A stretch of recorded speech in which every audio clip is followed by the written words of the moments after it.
My dear brothers and sisters of democracy, ಎಲ್ಲರಿಗೂ ನಮಸ್ಕಾರ. ನಾನು ನಿಮ್ಮ ಸುರೇಶ್ ಬಾಬು ಮತ್ಕೂರ್. ಇವತ್ತು ನೀವು ನನ್ನ ಹಿಂದೆ ನೋಡ್ತಿರ್ಬೋದು. ಇಲ್ಲಿ ನೀವು ನೋಡಿದ್ರೆ ಸಾಕ್ಷಾತ್ ಶ್ರೀರಾಮಚಂದ್ರ ಅವರ ದರ್ಶನ ಆಗುತ್ತೆ. ಅದೇ ಥರ ನಾವು ಇಲ್ಲೇ ನಿಂತ್ಕೊಂಡು ನಾನು ಹನುಮಾನ್ ದೇವ್ರನ್ನ ನೋಡ್ತೀನಿ ಅಂದರೆ ಆಗುತ್ತಾ? ಆಗೋದಿಲ್ಲ. ನಾವು ಹನುಮಾನ್ ದೇವ್ರನ್ನ ನೋಡಬೇಕಾದ್ರೆ ಸ್ವಲ್ಪ ದೂರ ಕಷ್ಟಪಟ್ಟು ಬಂದು ಇಲ್ಲಿ ನಿಂತ್ಕೊಂಡು ಇಲ್ಲಿ ನೋಡಿದ್ರೆ ಭಗವಾನ್ ಶ್ರೀ ಹನುಮಾನ್ ಅಪ್ರತಿಮ ಭಕ್ತರ ದರ್ಶನ ಪಡಿಬೋದು, ರಾಮ್ ಭಕ್ತರ ದರ್ಶನ. ನಾವು ಲೈಫಲ್ಲೂ ಅಷ್ಟೇ, ಯಾವಾಗಲೂ ಬರೀ ಒಂದು ಕಡೆ ನೋಡಿದ್ರೆ ಬರೀ ನಮ್ಗೆ ಒಂದು ಮಾತ್ರ ಕಾಣಿಸುತ್ತೆ. ಇನ್ನೊಂದು ಕಡೆ ನೋಡ್ಬೇಕಾದ್ರೆ ನಾವು ಲೈಫಲ್ಲಿ ಇನ್ನೊಂದು ದಿಕ್ಕಿನಿಂದ ಹೋಗಿ ನೋಡಬೇಕು. ಇದು ಬರೀ ಈ ಶ್ರೀರಾಮಚಂದ್ರ ಮತ್ತು ಹನುಮಂತ ಭಕ್ತರ ಒಂದು ದಿವ್ಯ ಆಲಿಂಗದ ಒಂದು ದೃಶ್ಯ ನೋಡಬೇಕಾದ್ರೆ ನಾವು ಇಷ್ಟು ಎರಡು ಕಡೆಯಿಂದ ನೋಡಬೇಕು. ಅದೇ ಥರ ಎಷ್ಟೋ ವಿಷಯಗಳು ನಮಗೆ ಪರಿಪೂರ್ಣವಾಗಿ ನೋಡಬೇಕಾದ್ರೆ ನಾವು ಯಾವ dimension, 2 dimension, 3 dimension, 4 dimension, 8 dimension ಅಂತ ಕನ್ಸಿಡರ್ ಮಾಡ್ತೀವಿ. ಎಲ್ಲ ಡೈಮೆನ್ಷನ್ಗಿಂತ ತುಂಬ ದೊಡ್ಡವಾದ ಡೈಮೆನ್ಷನ್ ಅಂದರೆ ಸೋಲ್ ಕಾನ್ಷಿಯಸ್ ಡೈಮೆನ್ಷನ್ ಅಂತಾರೆ. ಅಂದರೆ ಆತ್ಮಸಾಕ್ಷಿ ಡೈಮೆನ್ಷನ್. ಮತ್ತು ಅದರಿಂದ ನೋಡಿದಾಗ ಕೆಲವು ವಿಷಯಗಳು ಅರ್ಥ ಆಗುತ್ತೆ. ನಾನು ಲೈಫಲ್ಲಿ ಆಲ್ಮೋಸ್ಟು ಫಸ್ಟ್ ಒಂದು 30 ವರ್ಷ ಲೈಫ್ನ ಒಂಥರ ನೋಡ್ತಿದ್ದೆ. ಆಮೇಲೆ ಬರ್ತಾ ಈ ಕರೋನಾ ಆದಮೇಲೆ 40 ಇಯರ್ಸ್ ಆದಮೇಲೆ ಲೈಫ್ ನನಗೆ ಇನ್ನೊಂದು ಥರ ಕಾಣಿಸ್ತು.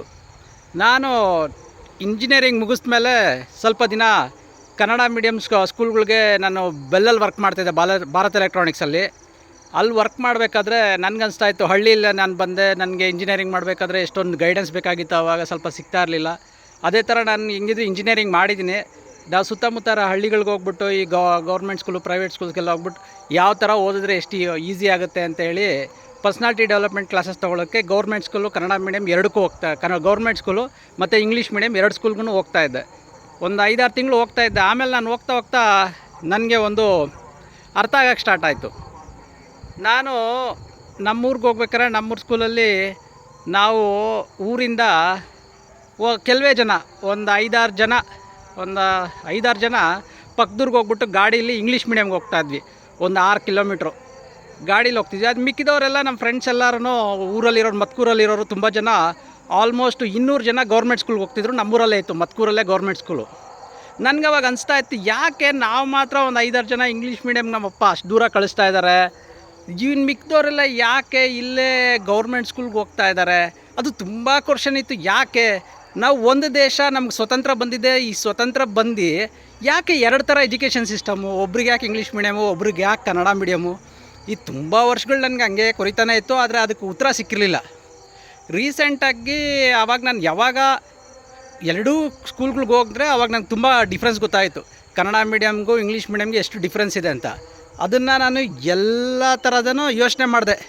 8 ಡೈಮೆನ್ಷನ್ಗೆ ಹಾಕಿ ಸೋಲ್ ಕಾನ್ಷಿಯಸ್ಗೆ ಹಾಕಿದ್ಮೇಲೆ ನನಗೆ ಅರ್ಥ ಆಗಿದ್ದು. ನಾವು ಎಲ್ಲ ಇತಿಹಾಸನೂ ನೋಡ್ಬೋದು. ನಮಗೆ 4 ಕಲ್ಪಗಳಿದೆ, ಓಕೆನಾ? ಒಂದು ಸತ್ಯಯುಗ, ಒಂದು ತ್ರೇತಾಯುಗ, ಒಂದು ದ್ವಾಪರಯುಗ, ಒಂದು ಕಲಿಯುಗ. ಸತ್ಯಯುಗದಿಂದ ಹಿಡಿದು ಕಲಿಯುಗವರೆಗೂ ಎಜುಕೇಷನ್ ಸಿಸ್ಟಮ್ಮು ತಾರತಮ್ಯದಿಂದನೇ ಕೂಡಿದೆ. ನಾವು ಶ್ರೇಷ್ಠ ಧನುರ್ಧಾರಿ ಯಾರು ಅಂತ ಕೇಳಿದ್ರೆ ಎಲ್ಲರೂ ಅರ್ಜುನ ಅಥವಾ ಕರ್ಣ ಶ್ರೇಷ್ಠ ಧನುರ್ಧಾರಿ ಅಂತ ಹೇಳ್ತಾರೆ. ಆದರೆ ಯಾರನ್ನೂ ಎಲ್ಲೋ ಕೋಟಿಗೊಬ್ಬರು ಕರೆಕ್ಟ್ ಉತ್ತರ ಹೇಳ್ತಾರೆ. ಶ್ರೇಷ್ಠ ಧನುರ್ಧಾರಿ ಯಾರು ಅಂದರೆ ಏಕಲವ್ಯ. ಅದು ಹೇಗೆ ಏಕಲವ್ಯ ಅಂದರೆ, ಅವರು ಬರೀ ಗುರುನ ದೂರದಿಂದನೇ ನೋಡಿ ಅಷ್ಟು ಚಿಕ್ಕ ವಯಸ್ಸಲ್ಲೇ ಒಂದು ಬಗಳೋ ನಾಯಿಗೆ ಒಂಚೂರು ಏಟಾಗ್ದಂಗೆ ಅದ್ರ ಬಾಯಿ ತುಂಬ ಬಾಣಗಳನ್ನ ತುಂಬಿಸ್ತಾರೆ. ಇದನ್ನು ದ್ರೋಣಾಚಾರ್ಯರು ಆ ಟೈಮಲ್ಲಿ ಕಾಡಲ್ಲಿ ಬಂದು ನೋಡಿ, ಈ ಹುಡುಗನಿಗೆ ಇಷ್ಟೊಂದು ಚಾಕಚಕ್ಯತೆ ಇದೆ, ಬರೀ ನನ್ನ ಪ್ರತಿಮೆ ಇಟ್ಕೊಂಡು ಈ ಮಹಾರಾಜರ ಮಕ್ಕಳಿಗಿಂತ ಇವನು ಅದ್ವಿತೀಯ ಮಾಡಿದ್ದಾನೆ, ನಾನು ಇವ್ರಿಗೆ ಆಲ್ರೆಡಿ ಭಾಷೆ ಕೊಟ್ಬಿಟ್ಟಿದ್ದೀನಿ, ನಿಮ್ಮನ್ನೇ ಶ್ರೇಷ್ಠ ಧನುರ್ಧಾರಿಯಾಗಿ ಮಾಡ್ತೀನಿ ಅಂದ್ಬಿಟ್ಟು ಗುರುದಕ್ಷಿಣೆಯಿಂದ ಆ ಬಾಲಕನ ಹೆಬ್ಬೆರಳನ್ನು ಗುರುದಕ್ಷಿಣೆ ಕಾಣಿಕೆಯಾಗಿ ತೊಗೊಬಿಡ್ತಾರೆ. ಅಂದರೆ ಅಲ್ಲೂ ನೀವು ಯೋಚನೆ ಮಾಡ್ಬೋದು, ಎಜುಕೇಷನ್ ಅನ್ನೋದು ಎಲ್ಲರಿಗೂ ಈಕ್ವಲಾಗಿ ಸಿಗ್ತಾನೆ ಇರಲಿಲ್ಲ. ಶ್ರೀಮಂತರು, ಹಣ ಇದ್ದವ್ರಿಗೆ ಮಾತ್ರ ಒಳ್ಳೆ ಎಜುಕೇಷನ್ ಸಿಗ್ತಿತ್ತು, ರಾಜರ ಮಕ್ಕಳಿಗೆ, ಇವ್ರಿಗೆ. ಬಡವ್ರಿಗೆ, ಹಿಂದುಳಿದ ವರ್ಗವ್ರಿಗೆ ಎಜುಕೇಷನ್ ಈಕ್ವಲಾಗಿ ಸಿಗ್ತಾನೆ ಇರಲಿಲ್ಲ, ಆಯಿತಾ? ಅದೇ ಥರ ಅದೇ ಸಿನಾರಿ ಇಲ್ಲಿ ತೊಗೊಂಡ್ರು ನಾವು ಕಲಿಯುಗದಲ್ಲಿ ಇದ್ದೀವಿ. ಟೆಕ್ನಾಲಜಿ ಎಲ್ಲ ಅಡ್ವಾನ್ಸ್ಡ್ ಆದ್ರೂ ನಾವೀಗ ದುಡ್ಡು ಕೊಡ್ತೀವಿ. ಯಾರು ಚೆನ್ನಾಗಿ ದುಡ್ಡು ಕೊಡ್ತೀವಿ ಅವ್ರಿಗೆ ಸ್ವಲ್ಪ ಹೈಯರ್ ಎಜುಕೇಷನ್ ಸಿಗುತ್ತೆ. ಅವರು ಇಂಗ್ಲೀಷ್ ಮೀಡಿಯಮ್ಗೆ ಹೋಗ್ತಾರೆ. ನಾರ್ಮಲ್ ಗೌರ್ಮೆಂಟ್ ಅವ್ರು ಕೊಡೋರು ಸ್ವಲ್ಪ ಗೌರ್ಮೆಂಟ್ ಸ್ಕೂಲ್ಗೆ ಹೋಗ್ತಾರೆ. ನೀವು ಕೇಳ್ಬೋದು ಎರಡೂ ಒಂದೇ ಅಲ್ವಾ, ಗೌರ್ಮೆಂಟ್ ಸ್ಕೂಲು ಪ್ರೈವೇಟ್ ಸ್ಕೂಲು ಯಾರು ಚೆನ್ನಾಗಿ ಓದ್ತಾರೋ ಅವ್ರು ಇದು ಮಾಡ್ತಾರೆ.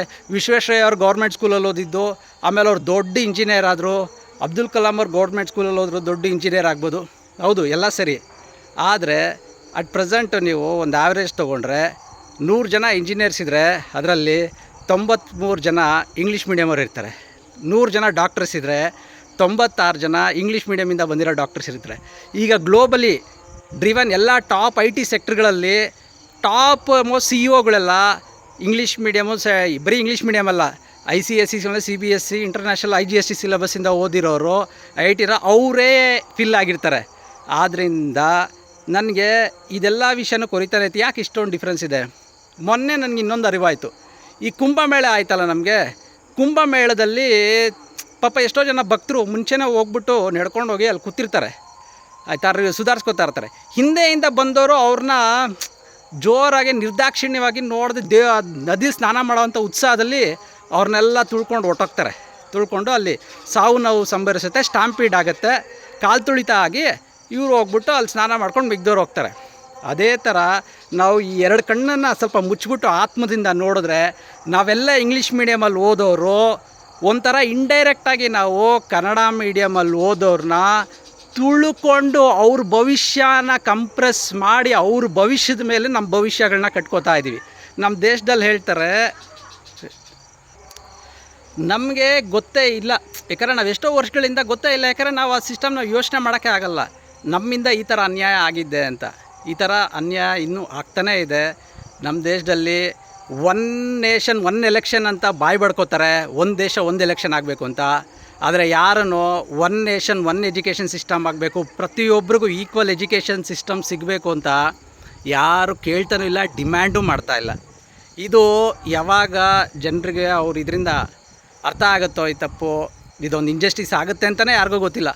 ಒಂದು ಇದರಲ್ಲಿ ನಾವು ಸ್ವತಂತ್ರ ಬಂದಿರೋದು 75 ವರ್ಷ ಆದ್ರೂ ನಮ್ಮ ಎಜುಕೇಷನ್ ಬರೀ 75 ವರ್ಷ ಅಂತಲ್ಲ, ನಮಗೆ ಸಾವಿರಾರು ವರ್ಷಗಳು, ಕೋಟಿಗಟ್ಟಲೆ ವರ್ಷಗಳು, ಯುಗಗಳಿಂದನೂ ಎಜುಕೇಷನ್ ಸಿಸ್ಟಮ್, ವಿದ್ಯಾಭ್ಯಾಸ ತಾರತಮ್ಯದಿಂದನೇ ಕೂಡಿದೆ.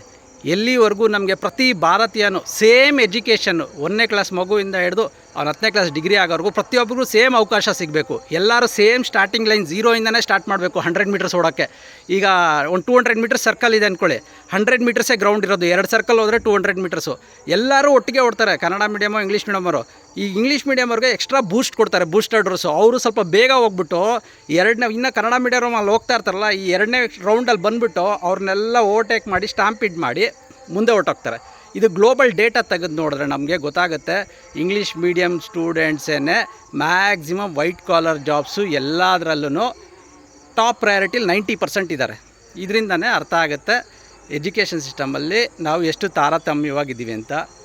ನಾನು ನೆಕ್ಸ್ಟ್ ಒಂದು ಯೋಚನೆ ಮಾಡ್ತಿದ್ದೀವಿ, ಒಂದು PIL ಹಾಕಬೇಕು ಅಂತ, ಪಬ್ಲಿಕ್ ಇಂಟ್ರೆಸ್ಟ್ ಲಿಟಿಗೇಷನ್.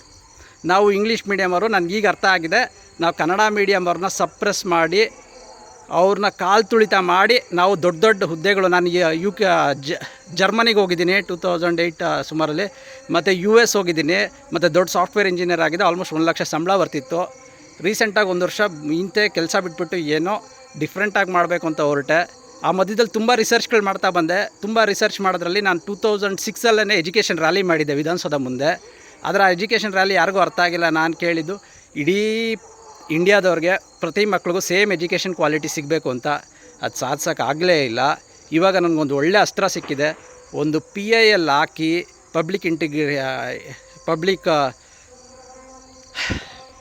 ಆ PIL ಮೂಲಕ ಎಲ್ಲ ಎಕ್ಸಾಂಪಲ್ ಸೆಟ್ ಮಾಡಿಬಿಟ್ಟು ಇದೆಲ್ಲ ಎಕ್ಸಾಂಪಲ್ಸ್ ಹೇಳಿ ಹೆಂಗೆ ಇಂಜಸ್ಟಿಸ್ ಆಗ್ತಾ ಇದೆ. ಅದರಿಂದ ಈಗ ಇಂಗ್ಲೀಷ್ ಮೀಡಿಯಮ್ ನನಗಿವಾಗ ಜ್ಞಾನೋದಯ ಆಗಿದೆ, ನಾವೆಷ್ಟು ಇಂಜಸ್ಟಿಸ್ ಮಾಡಿದ್ದೀವಿ ಅಂತ. ಈಗ ಈ ಥರ ನಾವು ಕಾಲು ತುಳಿತ ಮಾಡಿದ್ದೀವಿ, ನಮಗೇನಾದರೂ ಶಿಕ್ಷೆ ಕೊಡೋಕ್ಕಾಗತ್ತಾ ಗೌರ್ಮೆಂಟ್ ಇದ್ರ ಮುಖಾಂತರ?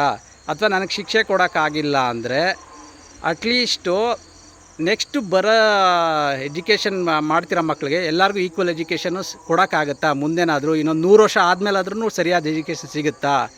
ಈ ಥರ ಒಂದು ಅಭಿಯಾನ ಮಾಡಬೇಕು ಅಂತಿದ್ದೀನಿ. ನಿಮಗೂ ಇಷ್ಟ ಆದರೆ ಈ ಕಾನ್ಸೆಪ್ಟು ಲೈಕ್ ಮಾಡಿ, ಕಮೆಂಟ್ ಮಾಡಿ, ಶೇರ್ ಮಾಡಿ. ಇಷ್ಟ ಆಗಿದ್ರೆ ಏನೇನೋ ಶೇರ್ ಮಾಡ್ತೀವಿ, ನೀವು ಕಷ್ಟಪಟ್ಟು ತಿಂಗಳೆಲ್ಲ ಇಂಗ್ಲೀಷ್ ಮೀಡಿಯಮ್ ನಿಮ್ಮ ಮಕ್ಕಳನ್ನ ಓದ್ಸೋಕ್ಕೆ ಲಕ್ಷಾಂತರ ರೂಪಾಯಿ ಖರ್ಚು ಮಾಡ್ತೀರಾ. ಅದೇ ಗೌರ್ಮೆಂಟೇ ಒಳ್ಳೆ ಎಜುಕೇಷನ್ ಎಲ್ಲರಿಗೂ ಸೇಮ್ ಎಜುಕೇಷನ್ ಕೊಟ್ಟರೆ ಯಾಕೆ ಲಕ್ಷಾಂತರ ರೂಪಾಯಿ ಖರ್ಚು ಮಾಡಬೇಕು? ನಮ್ಮ ದೇಶದಲ್ಲಿ ನಂಬರ್ 1 ಭ್ರಷ್ಟಾಚಾರ ನಡೀತಿರೋದೇ ಎಜುಕೇಷನ್ ಸಿಸ್ಟಮಲ್ಲಿ. ಪ್ರತಿಯೊಬ್ಬರು 1 ಲಕ್ಷ ಫೀಸ್ ಕಟ್ತಾರೆ. ಇದರಿಂದ ಆಲ್ಮೋಸ್ಟ್ ನಮ್ಮ ದೇಶದಲ್ಲಿ ವರ್ಷಕ್ಕೆ 30 ಲಕ್ಷ ಕೋಟಿ ಭ್ರಷ್ಟಾಚಾರ ಆಗ್ತಿದೆ. ಇದು ಅತಿ ದೊಡ್ಡ ಭ್ರಷ್ಟಾಚಾರ, ಆದರೆ ಯಾರ ಗಮನಕ್ಕೂ ಬರ್ತಿಲ್ಲ. ಎಜುಕೇಷನ್ ಅನ್ನೋದು ಉಚಿತವಾಗಿ ಸಿಗಬೇಕು, ಪ್ರತಿಯೊಬ್ಬರಿಗೂ ಒಳ್ಳೆ ಕ್ವಾಲಿಟಿ.